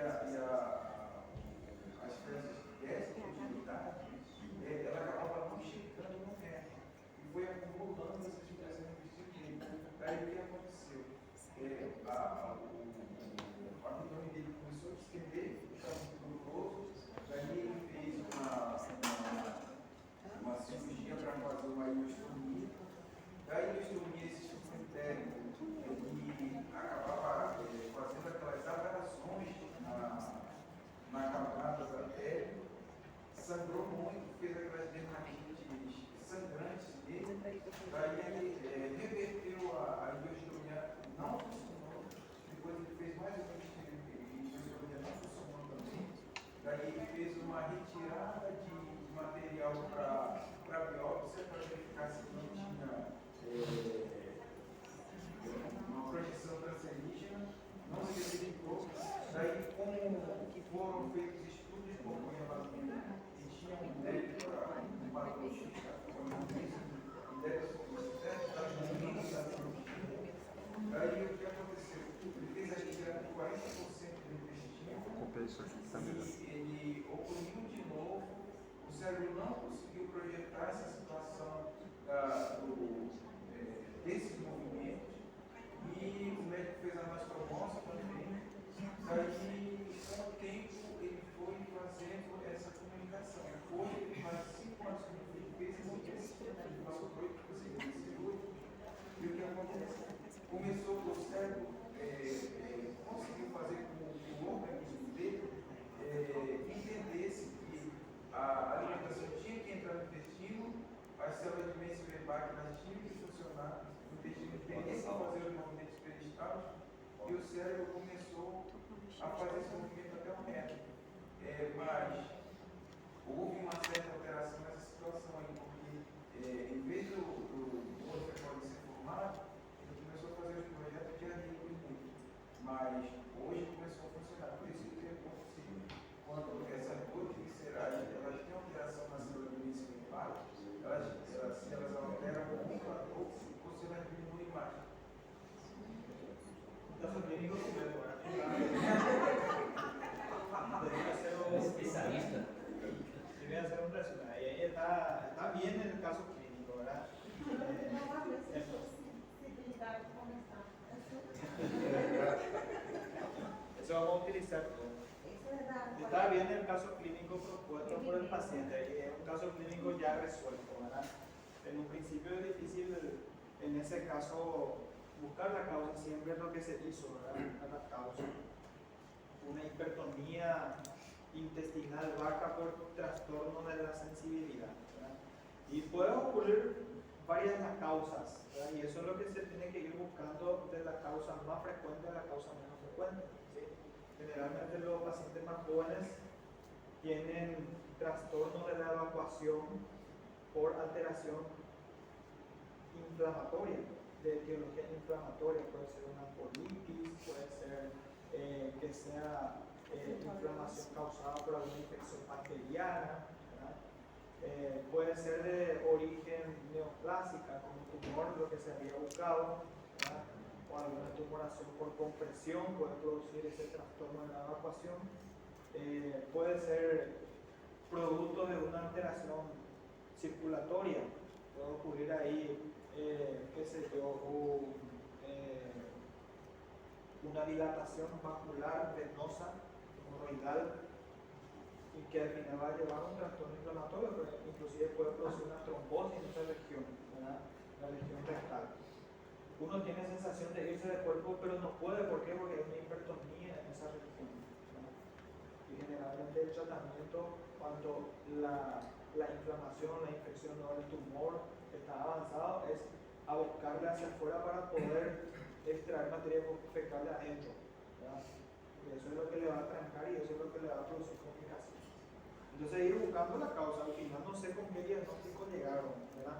Pero posiblemente va a tener trastorno ya evacuatorio de por vida, por A motivo, ¿sí? Porque la sensibilidad que le va a llegar a través de los nervios en la zona rectal, sigmoidea o inclusive en el colon distal va a ser distinto. Puede ir a conseguir, es muy joven, puede ir acostumbrando, por ejemplo, si se estirpa la parte sigmoide y le coloca la parte del colon terminal, puede ir acostumbrando a través con el tiempo y puede ir mejorando la evacuación, pero no va a ser con el 100%. Ese es uno de los trastornos de la sensibilidad. Está bien, excelente. Es uno de los ejemplos del dolor visceral. El dolor visceral es generalmente el dolor que ya habíamos estudiado en la segunda clase de la semiología 1, que hemos dicho dolor visceral, dolor somático. ¿Recuerdan? Es un dolor difuso, mal localizado, crónico generalmente, ¿verdad? Y a eso es lo que se trata, un dolor o sensibilidad visceral, ¿sí? este es un repaso nada más. Ustedes van a ir mirando después. Todo lo que habíamos dicho acá en esta imagen. La primera neurona donde se encuentra, la segunda neurona, la tercera neurona y la cuarta neurona. ¿Verdad? Y donde está el área de interpretación de esa sensibilidad. ¿Sí? Es esto. ¿Sí? Generalmente tiene 3 neuronas, la táctil profunda epicrítica. Y generalmente tiene 2 a 3 neuronas, la termoalgésica y la táctil protofágica. ¿Sí? La más superficial y la más profunda. La más profunda generalmente tiene generalmente 3 neuronas. ¿Y por dónde viaja? ¿Se recuerdan que acá la vía extralemniscal, que era la que pasaba hacia el otro lado? Acá está en el azul, no sé si ven ustedes, en el lugar donde entra la información pasa directamente hacia el otro lado y sube. Sin embargo, la vía lemniscal entra en la médula, sube algunos segmentos y en la protuberancia pasa hacia el otro lado y sube. ¿Sí? Son distintos. Pero recuérdense que toda la sensibilidad que va a traer de este lado va a llegar del lado opuesto. Y acá está nuestro dibujo, nuestro músculo que habíamos dicho. Sí. ¿Sí? Y así es la estructura medular. Este es muy complejo, ¿verdad? Eu vou fazer esse desenho. Van a ver ahí cada uno. Este es un corte transversal de la médula espinal. Que van a ir viendo, cada uno tiene sus funciones y qué es lo que lleva. Por eso muchas veces si uno tiene algún traumatismo y lesiones solamente esta parte, el otro está conservado, entonces es proporcional a eso la afectación que va a tener. No del todo. Por ahí tiene alguna isquemia en una parte, algún traumatismo, algún tumor que está comprimiendo, entonces puede tener esa alteración. Y ahí vienen todos los síntomas que vamos a ir viendo. ¿Verdad? Y este es lo que le dije, la estructura de los músculos que tenemos acá. ¿Sí? De la sensibilidad. ¿Sí? ¿Dónde llega la sensibilidad de la cara? En la parte inferior. A ver. En la parte inferior de la corteza. Miembro superior, parte media. Otra vez. Miembro superior, parte media. Parte inferior, parte media. ¿Sí? Y miembro inferior, parte superior. Área sensitiva cortical tiene topografía similar a la motora, que ya hemos dicho, llega en el mismo lugar. Según distribución, podemos distribuir en la parte periférica o radicular. Y fíjense de cómo se distribuye la sensibilidad, ¿sí? Y cómo se va explorando eso. ¿Sí? Por eso hay que seguir a esas características de cómo va a ir explorando a nuestro paciente. ¿Verdad? En la pierna generalmente hacemos sensibilidad no transversal, sino vamos a explorar de esta manera. La sensibilidad, algunos le hacen así la sensibilidad, no es así. Tiene que ser.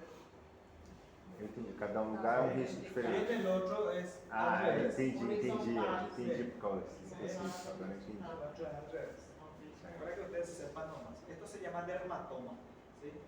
Distribución de la sensibilidad, tanto en la región anterior y en la parte posterior, en los pies y en las manos. Não é à toa isso que o cara faz com a caneta. Y Ele los nervios que llegan acá. Uhum. Fíjense, es muy complicado, pero generalmente ahí lo que nos ayuda a veces los textos, ¿verdad? Si vos encontrás sensibilidad alterada, por ejemplo, en esta región, y te vas a tus textos, a tus libros y ves dónde está el problema. Nervio obturador, ¿verdad? Esa semiología que estamos ahora viendo se hace justamente cuando tenemos una sospecha de lesión. Por ejemplo, tener un síndrome de Guillain-Barré y tener que explorar. Entonces ahí sí. Y sumando con todo lo que aprendimos, vamos a tomar una. No. Que vamos a hacer todo. Por eso en la primera clase yo les había dicho, ¿verdad?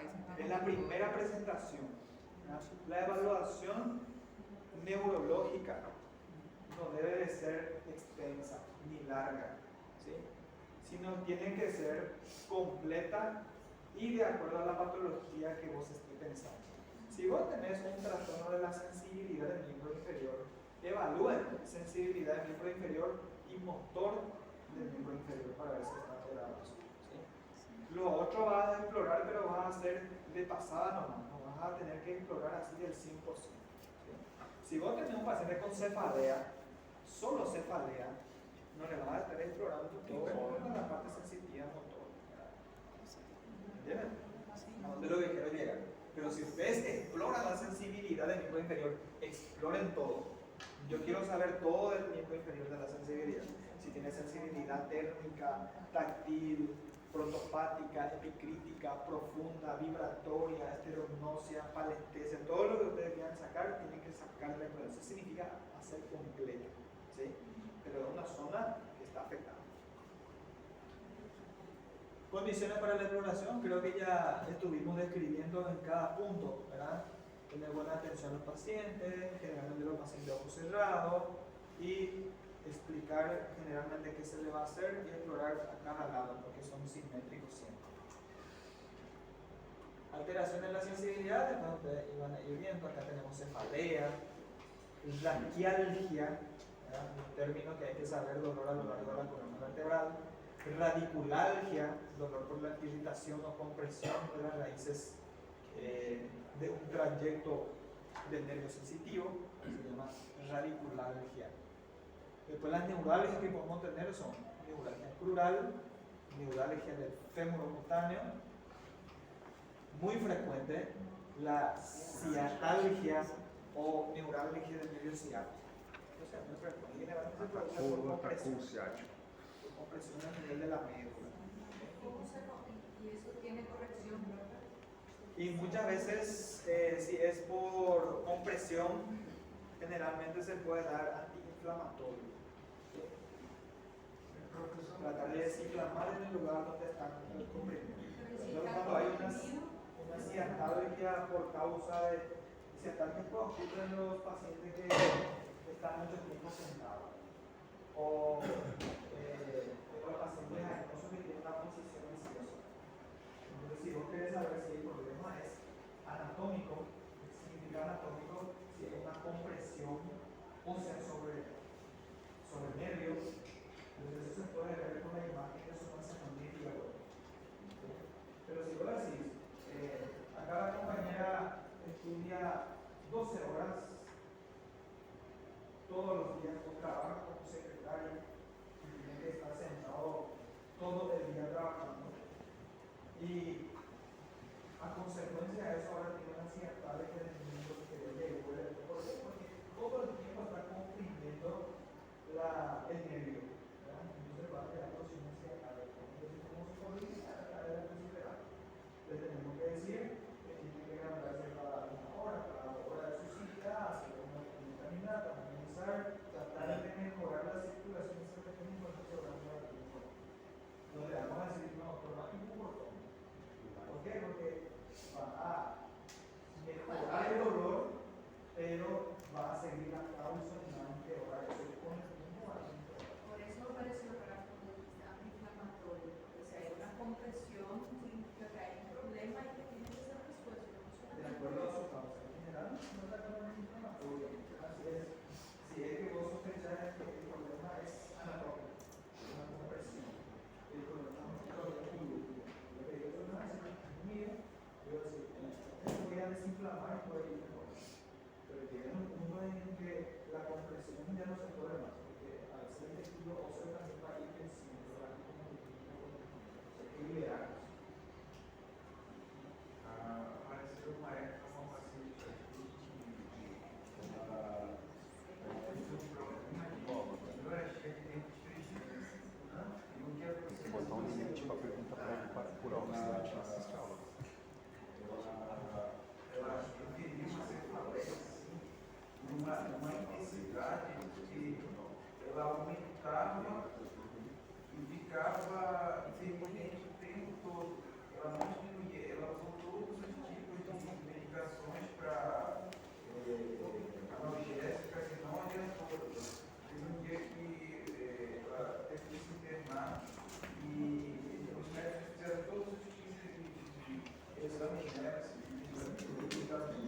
La neuralgia del trigémino, cuando uno estudia la neuralgia, toda la patología tiene que ver cómo se produce. No todos los dolores es de causa infecciosa, inflamatoria y demás.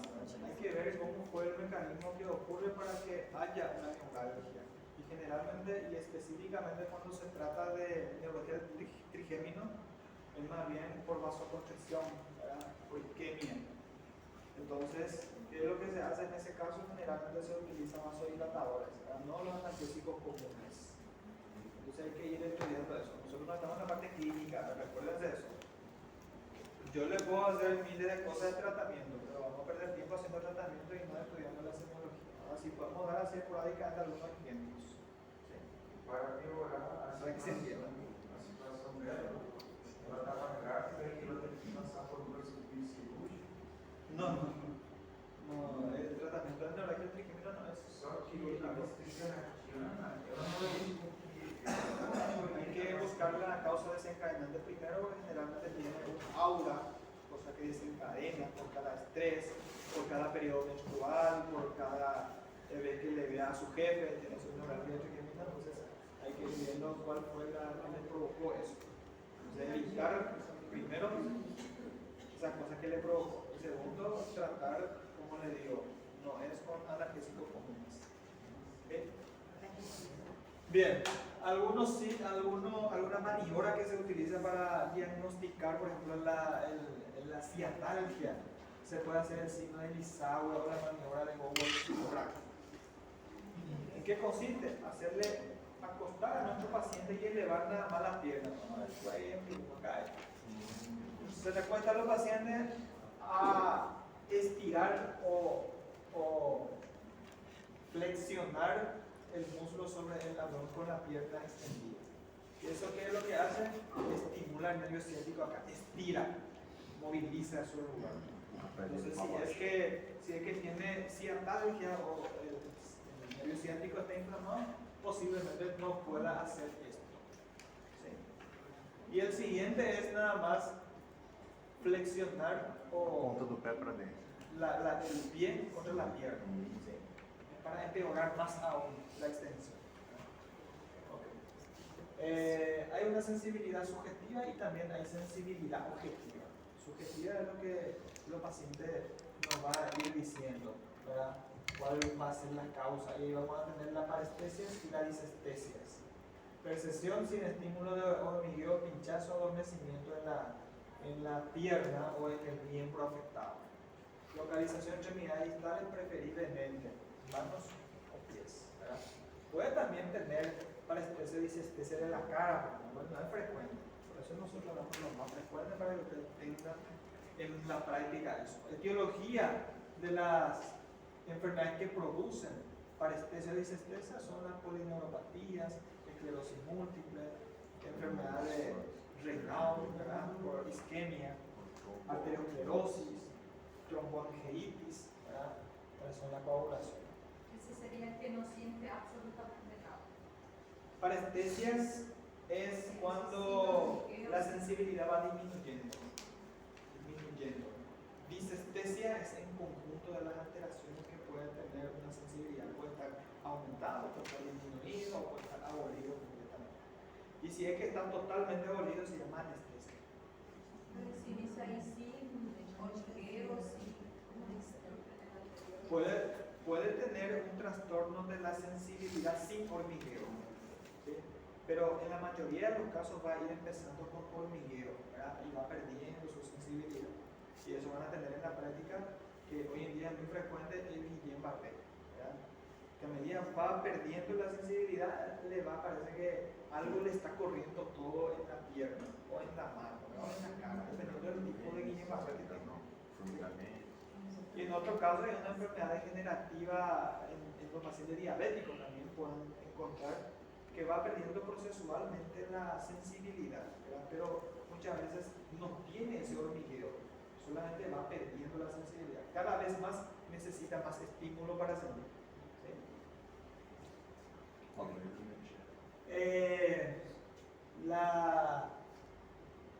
la profundidad o combinada puede haber también pérdida, disminución, exageración. Hiperestesia, acá tenemos hipoestesia y pérdida anestesia, ¿verdad? Creo que acá están todos escritos.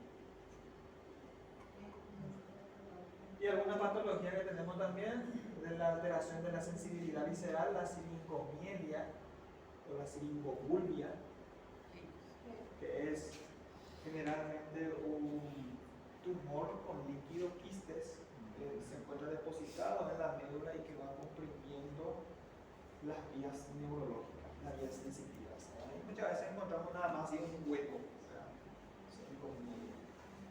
No es frecuente que haya.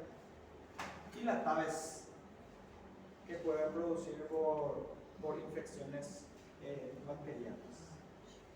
¿Sí? TAVES dorsal.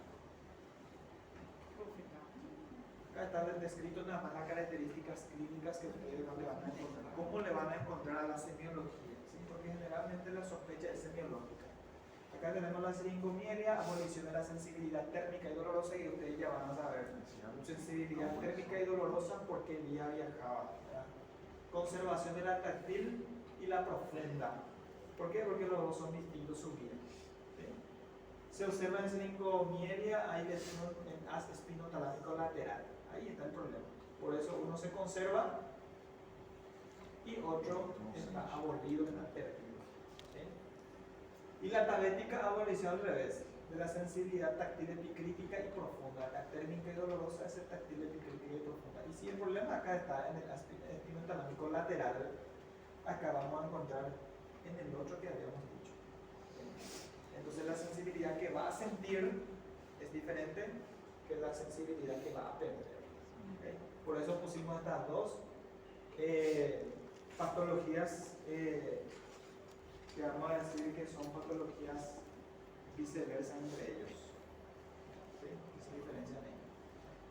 Periférica puede ser anestesia superficial, conservación de sensibilidad profunda, conservación de lesiones de nervios cutáneos sensitivos. Y después vamos a tener, de acuerdo al lugar donde aparece y vienen los síndromes. ¿Sí? Estos son síndromes también.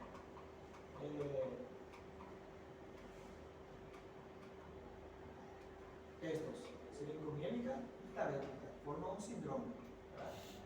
De acuerdo a los hallazgos que encontramos en el examen físico. ¿Sí? Y acá tenemos, por ejemplo, el síndrome talámico, ¿sí? Hemianestesia, hemiatasia y dolores internos que le caracterizan. Las algias talámicas del hemicuerpo anestesiado. No siente ese lado, pero hay así un tiempo, un momento en que va a sentir un dolor intenso y después va a pasar otra vez. Pero no tiene sensibilidad ese lado. ¿Sí? Eso es lo que le caracteriza a un síndrome talámico. Así, por ejemplo, puede tener. Estamos hablando de la sensibilidad, ¿verdad? De la sensibilidad, un síndrome talámico, ¿verdad? Generalmente un síndrome talámico es de un solo lado. Toda la sensibilidad está alterada. Fascio, braquio, crural. Fascio, cara, braquio del miembro superior, crural de los miembros inferiores. Así se describe en medicina, ¿verdad? Pueden decir anestesia fascio braquio crural, parestesia fascio braquio crural, o parestesia fascio, anestesia braquio crural. Dependiendo de qué se encuentra. Entendi as três. Puede haber intercalado. No, São as três ali, 1, 2, 3. y este es de acuerdo a su origen, ¿verdad? Cuando es en la parte del tronco en donde ya se distribuye la sensibilidad, entonces la sensibilidad generalmente ya es cruzada en una parte y en otra parte es directa. ¿Sí? ¿Se recuerdan del cruzamiento que ocurrió? ¿Verdad? Si es en el tronco, generalmente produce así, ¿verdad? Que son alteraciones de la sensibilidad inversa, ¿sí? Puede ser combinada, un lado sufre una cosa y el otro lado sufre otra cosa, ¿verdad? Entonces, ¿para qué le va a servir a usted eso? Le va a servir para ubicar dónde está el problema, ¿sí? Si el problema es todo de un lado, entonces ustedes le dicen talámica para arriba, ¿sí? De la parte capsular para arriba, o en la corteza, o en el capsular, la talámica está el problema, ¿sí? Ahora bien, si mi paciente tiene anestesia, una parte de la cara y el otro lado, o sea, hay una discordancia del lado, entonces ustedes dicen, no, el problema está del tronco para abajo. Si no tienen el tronco, le ubican, ¿sí? Le orientan. Así, por ejemplo, puede aparecer. Y a esto se llama alternas, ¿verdad? Cuando es lados opuestos, es alternas. Y a esto se llama directas. ¿Sí? Ok, acá tenemos un ejemplo de los trastornos medulares. Por ejemplo, el síndrome de Brown-Séquard, es una hemisección medular. La mitad de la médula sufrió una lesión. ¿Sí? O sea, es muy frecuente en los pacientes politraumatizados, ¿verdad? En el lado afecto, ¿qué vamos a tener? En el lado lesionado, ¿sí? ¿Qué vamos a tener? Parálisis o paresia, piramidalismo, anestesia perfil epicrítica y profunda y conservación de la sensibilidad superficial. Muy interesante. Y del lado contrario vamos a tener atermoalgesia, ¿sí? Del lado contrario, puedo decir que acá sufrió la lesión, entonces del otro lado del miembro afecto, ¿qué va a tener? No va a tener sensibilidad térmica, no va a reconocer frío ni calor, ¿sí? Y acá del mismo lado de la lesión, nosotros teníamos la sensibilidad superficial conservada, ¿sí? Y acá va a haber conservación de la motilidad y la sensibilidad profunda. Yo le toco y este paciente no va a reconocer el frío y calor. Es el lado no afectado. El lado afectado se va a perder tanto la profunda y tanto la superficial epicrítica. ¿Okay? Síndrome pléjico. Y eso es cuando se pierde totalmente la parte motora y la sensibilidad. Lesiones que producen sesión neural completa, anestesia absoluta por debajo de la lesión, síndrome de los cordones posteriores neurales y síndrome de los cordones anterolaterales por donde viajaba esa sensibilidad. Termina completa. Síndrome de cono medular y síndrome de la cola de caballo. Hay una diferencia entre ellos también. Síndrome del cono medular es antes de llegar a las ramificaciones. Y síndrome de la cola de caballo es las fibras nerviosas de la cola de caballo. Así se dice. La médula espinal termina como una cola de caballo, ¿sí? Antes de llegar a esas fibras, si sufre una lesión, se va a llamar síndrome de cono medular, ¿sí? ¿Qué característica va a tener? Lesión a nivel de L1 a L4. Pares sacros le pueden también involucrar. Anestesia en silla de montar. ¿Conocen silla de montar? Para montar caballo, ¿sí? Entonces anestesia va a tener toda la parte interna del músculo bilateral, ¿sí? En silla de montar. Trastornos esfinterianos y genitales, ¿sí? Esfinterianos y genitales. Y acá generalmente es progresivo la enfermedad, ¿sí? Progresivo, es mucho más crónico, no es agudo. Y acá este es el cono, síndrome del cono medular. Y la cola de caballo cuando ya se ramifica, ¿sí? Y este es síndrome de la cola de caballo. Lesión de las raíces lumbares y sacra también, generalmente hasta sacra 1. Anestesia en silla de montar también. Déficit motor y trastorno esfinterial y genital. La diferencia que hay entre ellos es que uno es mucho más agudo y el otro es mucho más crónico. ¿Podrías explicar la diferencia otra vez? Diferencia anatómicamente, ¿sí? ¿A qué se denomina primero síndrome del cono medular y síndrome de la cola de caballo? Síndrome del cono medular generalmente produce trastorno en el cono medular, la médula está el problema, ¿sí? Sin embargo, si nosotros tenemos de la cola de caballo, acá no se ve nomás la anatomía, pero acá tiene que haber las ramificaciones por donde van a salir, ¿sí? Pero la manifestación es parecida. Las manifestaciones clínicas generalmente son parecidas, pero aparte de lo que nosotros tenemos, el problema acá es generalmente es sensitivo y acá se acompaña la parte motor. Otra cosa es que uno es más agudo, que es el síndrome de la cola de caballo, síndrome del cono medular, y síndrome de la cola de caballo es mucho más crónico. Una enfermedad generalmente mucho más crónico. Progresivamente va perdiendo si tiene un trastorno esfinteriano o un trastorno genital. ¿Sí? Las enfermedades de los nervios del plexo que puede producir, dependiendo a cuál plexo afecte, puede ser solamente uno de los plexos, mononeuritis, o puede ser todo el plexo, polineuritis o polineuropatía, o mononeuritis múltiple. ¿Qué quiere decir eso? Mononeuritis múltiple significa que en diferentes lugares. Acá mononeuritis y el otro lado mononeuritis. Y polineuropatía es el mismo de la misma rama. Sí, eso era, creo que era la pregunta de la doctora, ¿verdad? Con tan solo tener una sensibilidad alterada acá, puede ser con el tiempo sufra alguna isquemia. ¿Por qué? Porque ahí no va a haber compresión, porque ahí no va a haber otra cosa, pero no es una decisión absolutamente de una ambulación, ¿verdad? Puede ser, pero es muy raro que ocurra estas cosas. Bien, ¿reposo? Sí.